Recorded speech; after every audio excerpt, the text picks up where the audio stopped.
Hey guys, this is the printer we currently have for sale, Anycubic Kossel, and just wanted to show you how it works perfectly fine. And let me see if I can get that.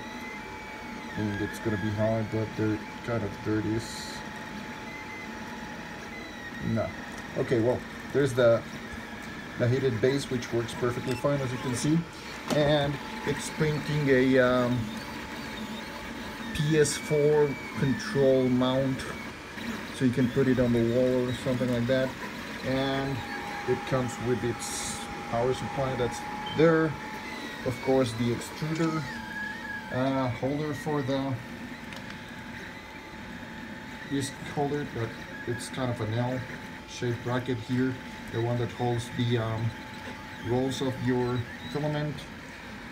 There is the stepper motor that controls the fitting of the PLA, the tube that gets there, and right there you've got a fan and the extruder right somewhere there. I don't really get it, but you can see it right there. You get the idea, right?